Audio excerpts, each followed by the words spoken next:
से कुछ हो नहीं रहा था सर। और मैंने जिंदगी की शुरुआत की 150 रुपए से। मेरा पहला ट्यूशन शुरू हुआ था, महीने भर पढ़ाने का 150 रुपए से। लखनऊ में फिर मैं आ गया और जाके घर घर पढ़ाता था, स्कूल में पढ़ाता था। मतलब इस प्रकार से सवेरे 6 बजे से लेके और रात 8 बजे तक ऐसे पढ़ाता रहता था। ट्यूशन, कोचिंग, ये वो सब चलता रहता। 10,000, 8,000 ऐसे मिलता था।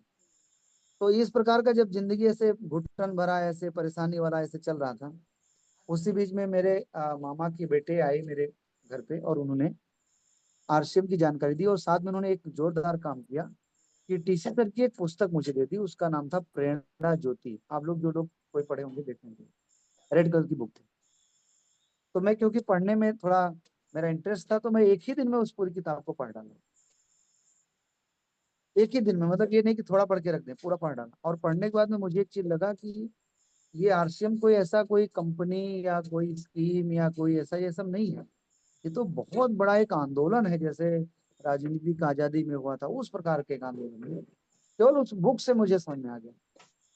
और फिर मैंने ये निर्णय लिया कि अब लाइफ में मैं पूरे जिंदगी में मैं आरसीएम करूंगा। मतलब अपना कैरियर बना लूंगा, तन मन धन सब चीज आरसीएम करूंगा। मेरा आईडी नहीं लगा था, लेकिन उस किताब को पढ़ने के बाद में मैंने डिसीजन ले लिया कि मुझे अब आरसीएम करना। अब उस समय ज्वाइनिंग होती थी 1,500 रुपए, लेकिन जिंदगी में इतना परेशानी थी कि 1,500 रुपए मेरा कई महीने तक जुगाड़ नहीं हो पाया कि 1,500 हो जाए मैं ज्वाइनिंग करा लूँ। तो मैं लगातार कोशिश करता रहता था मेरी आईडी लग जाए, आईडी लग जाए, आईडी लग जाए, लेकिन नहीं लग पाती थी। तो मामा के लड़के से बार बार बात करते थे कि आप कुछ करो, कुछ करो। तो कैसे करें, उनके पास भी चैलेंज था। फिर एक बार वो आए, दोबारा आए 3, 4, 6 महीने के बाद में। और फिर बोले कि अब आज तो जुड़ना है, कुछ भी हो जाए। तो 3 लोगों से मुझे 500-500 रुपये लेना पड़ा। जिनके यहाँ रहते थे किराए पे, मकान मालिक से 500 लिए। जिनके यहाँ ट्यूशन पढ़ाते थे एडवांस में 500 लिए। और ऑफलाइन से 500 रुपये मांगे। 1,500 रुपये हुआ तो शाम को 7 बजे के आसपास जाके किट खरीदे और ज्वाइनिंग कर ली। तो ज्वाइनिंग इसके लिए नहीं किए कि मतलब थोड़ा कुछ पैसे आ जाएगा या रोल्टी आ जाएगा, टेक्निकल आ जाएगा, डायमंड आ जाएगा, इसके लिए ज्वाइन किए। हम इसमें बहुत बड़ा काम करने के लिए ज्वाइन किए। मतलब पूरा इतना बड़ा काम करूंगा कि टीसी सर बोलेंगे कि क्या बात है यार, कोई एक काम कर रहे हैं। ऐसे मेरे मन में विचार है। मतलब वो जज्बा जुनून आ गया सर। और फिर 350 रुपये की मेरे पास एक साइकिल थी। मैं जिनके यहाँ रहता था वही, उन्हीं के यहाँ से मैं रेंट पे लिया था। रेंट पे रहता था, वो मुझे दे दिए थे। और उसी साइकिल में बैग टांगे टांगे लखनऊ की गली गली में सब मीटिंग में जाना, सेमिनार में जाना, प्रोडक्ट सेल करने के लिए जाना, पूरा करता रहा। इतना दीवानगी से काम करता था कि 8 किलोमीटर दूर अगर कोई आदमी एक साबुन भी मांगता था तो मैं पीयूसी जाता था, एक बट्टी साबुन खरीदता था, उसको देता था। पीयूसी वाले इतना मुझे मानने लगा कि मैं ऐसे जाता था धीरे धीरे करके, साइकिल से साइकिल खड़ी करता था, थोड़ी देर बैठता था, पानी पीता था, फिर एक बट्टी साबुन लेता था। तो बोलता था इतना सामान लेने के लिए इतनी दूर से आए हो। बोलता था सर मेरे पास इतना ही पैसा है, क्या करूं। तो एक बट्टी साबुन लेके जाता था, फिर उस आदमी को देता था, फिर वो पैसा देता था। तो पैसा लेने के बाद में फिर अपने मैं घर आता था। 22-22 किलोमीटर दूर पैदल जाना सर। आलम सर, 22 किलोमीटर दूर मैं कितनी बार मीटिंग पैदल गया हूँ। क्योंकि मेरे पास ऐसा रहता था कि मतलब ऑटो के लिए पैसा भी नहीं रहता। कई बार ऐसा भी हुआ है सर कि मीटिंग थी और मेरे पास 30 रुपया नहीं था। तो थोड़ा बहुत सामान रहता था, तो मैं जब मीटिंग में जाता था तो उसी गेट पे जहाँ टिकट वगैरह नहीं बिकता, वहीं पे मैं अपनी साइकिल पे अपना बैग खोल के ऐसे सामान बेचने लगता था हर चीज का। तो लोग बोलते थे कि सामान तो पीयूसी पे मिलता है, यहाँ क्यों बेच रहे हो। तो मैं उनको बोलता था कि मेरे पास पैसे नहीं टिकट के। तो कोई आदमी जैसे जो बड़े पिन पे नहीं होते, वो लोग आते थे कि यार इतना जुनूनी लड़का है, तो मेरे को 30 रुपया देते थे, मैं उनको सामान देता था। फिर जैसे मेरा मुझे 30 रुपया मिल जाता था, मेरा दुकान तुरंत बंद। फिर मैं मीटिंग में जाके ताली बजाना पूरा तैयार हो जाता था। क्योंकि मेरा ये बेचना उद्देश्य नहीं था, मेरा उद्देश्य था मीटिंग में जाना। ऐसे मैंने पूरा संघर्ष किया। और वो संघर्ष रहा लगभग 8 साल, 11 महीना संघर्ष रहा। रात रात में कम रूम बंद करके रोता था। मैं एक ही चीज के लिए रोता था कि सबकी रोल्टी आ रही, मेरी क्यों रोल्टी नहीं आ रही। ऐसे उसी बीच में कर्जा उधार भी हो गया, लगभग 10 लाख मेरे पास कर्जा हो गया। और मैं आपको आलम सर केवल एक ही चीज बता रहा हूँ, जब मेरे पास 10 लाख का कर्जा था, उसी समय आरसीएम को सरकार ने बंद किया, जो बीच में वो हुआ था चैलेंज आया था। लेकिन जब वो बंद हो गया तो ऐसा नहीं कि मैं फिर पढ़ाई करने लगूं, मैं ट्यूशन पढ़ाने लगूं, नहीं। फिर मैं आंदोलन में चला गया था जयपुर में, मैं वहां पूरा 154 दिन रहा हूँ। मतलब ये जुनून था कि आरसीएम को चालू कराएंगे, आरसीएम ही करेंगे। आरसीएम के लिए जन्म हुआ है और कोई काम नहीं करेंगे जिंदगी में। इतना जुनून था। फिर वहां से आए, फिर और करना चालू किए। सब सारा चीज मैंने किया, लेकिन मेरा रॉयल्टी नहीं है। और अभी जो ये पिन नहीं चल गया, बिगनर स्टार्टर, सर 8 साल 11 महीने में मेरा बिगनर भी मेंटेन नहीं होता था। बताओ मैं कैसे जी रहा था, मैं से कैसे चल रहा। कुछ भी था, मैं छोड़ूंगा नहीं, ये मेरा जिद था, मैं करूंगा तो आरसीएम में करूंगा। क्योंकि आरसीएम के नाम से मैं फेमस हो गया था। फेमस क्या, बदनाम हो गया था, ऐसे बोला गया। कोई रिश्तेदार अपने बच्चों को बिठाना पसंद नहीं करता था कि ये तो मतलब पागल हुआ, इसको भी पागल कर देगा। मैं क्यों बिठाऊंगा, ये तो ऐसे मतलब। ऐसे कभी बाइक से जाता था जैसा, तो इतना कर्जा वाले मुझे परेशान करते थे, मैं उसी हेलमेट के अंदर रोता रहता था, 1 1 घंटा रोता था। मैं क्या करूं, मेरे पास कुछ था ही नहीं कि मैं बेच के कर्जा दे दूं। ये मेरा स्थिति हो गया। अब आप में से जो लोग मेरा ये सब दुख भरा कहानी सुने, आपके मन में आता होगा कि ये तो मतलब ये सब बता रहे हैं, इससे क्या मतलब है। ये सब मैं बता रहा हूँ इसलिए भावना दीदी, कि जैसे आपके और सबके आरसीएम करने में आपको कष्ट आ रहा होगा, लोग नहीं सुन रहे होंगे, लोग कहना नहीं मान रहे होंगे। हो सकता है कई समय आपको बीत गया होगा, बहुत समय बीत गया होगा। आप बिल्कुल चिंता मत करो। आप ये मत सोचो इतना समय से रोल्टी नहीं आ रहा है, टेक्निकल नहीं आ रहा है, मेरी डाउनलाइन मेरे को सुन नहीं रही, कोई चिंता मत करो। आप केवल लगे रहो, लगे रहो, जो मधुमेह बोले उसको करते जाओ, करते जाओ, करते जाओ। एक दिन आपके पास सारी सब चीज आ जाएगी। लेकिन अगर किसी भी बात को लेके नाराज हो गए, छोड़ दिया, कभी मधुमेह की कोई बात से आपको गुस्सा आ गया, ये आ गया, तो जैसे गरीबी वाला जिंदगी जी रहे हैं वैसे फिर जीते रहेंगे। कभी भी आपको कोई बात उनको बुरा मानना नहीं, कभी उन्होंने कोई कुछ बोल दिया, कुछ नहीं। जो उन्होंने अच्छा बुरा कुछ भी बोला, मेरी भलाई के लिए बोला। कभी भी आलम सर मैं आपको बताऊं, कभी मैं अपलाइन की बात से कभी गुस्सा वगैरह नहीं होता हूँ।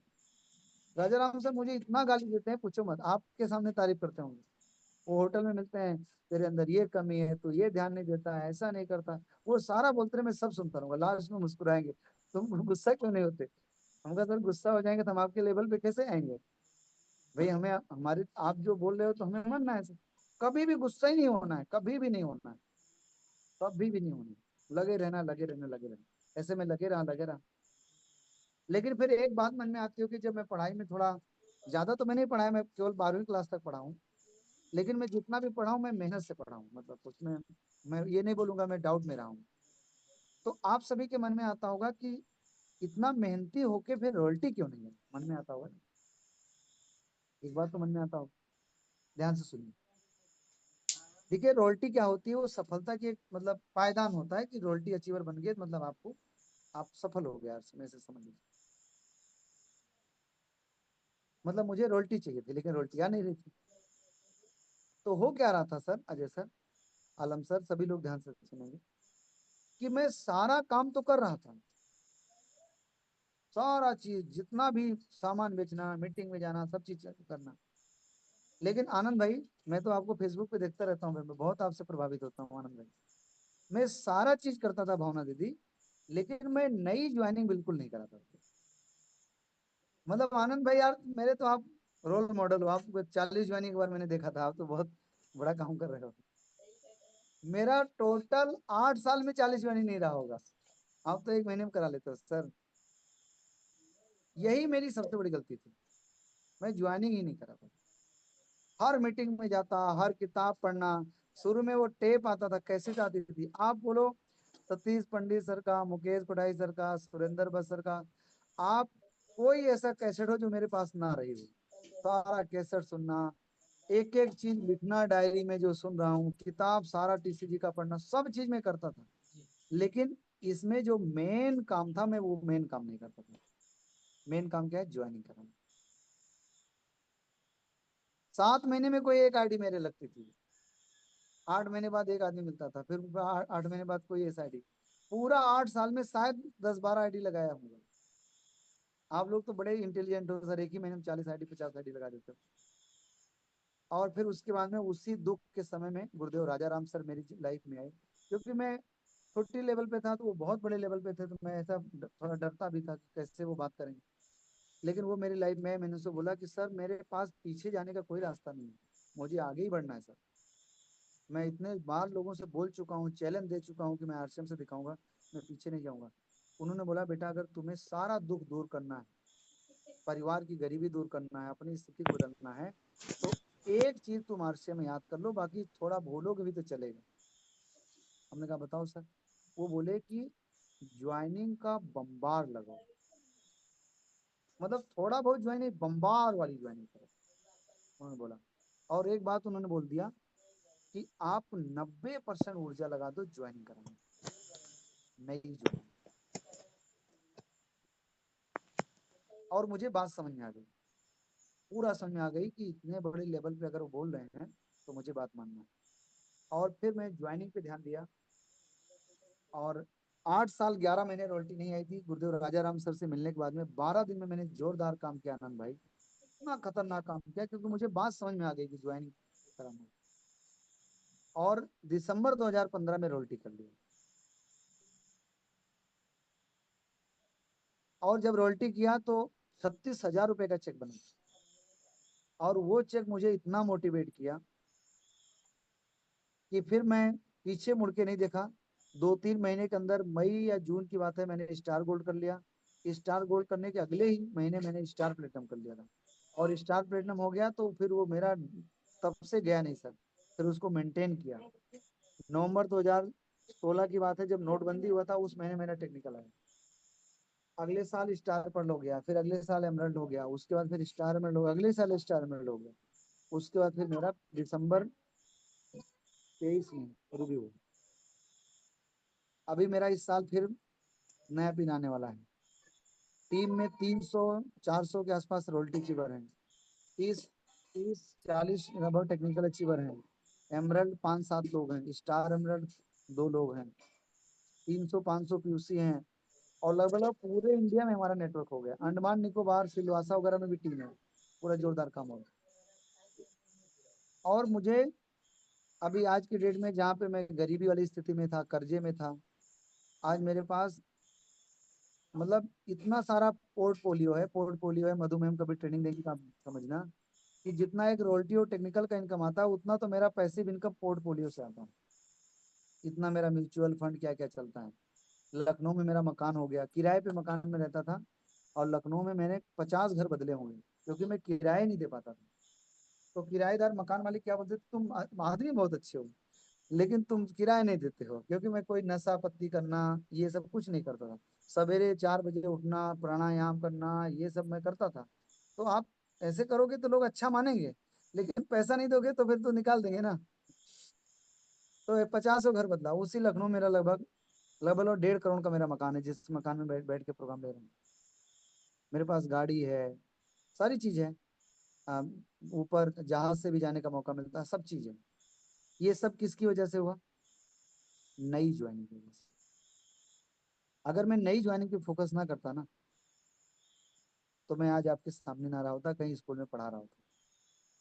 लेकिन नई ज्वाइनिंग इतना फोकस करना है, इतना फोकस करना है कि मतलब बम्बार होने लगे। जैसे दिवाली वगैरह में बम नहीं फूटता, बम फटाक, तो थोड़ी देर बाद फिर एक फटाक। तो ज्वाइनिंग वैसे होनी चाहिए। आप लोगों का एक व्हाट्सएप ग्रुप होगा ना, तो व्हाट्सएप ग्रुप में आप लोग मैसेज करते होंगे कि फला फला मैसेज।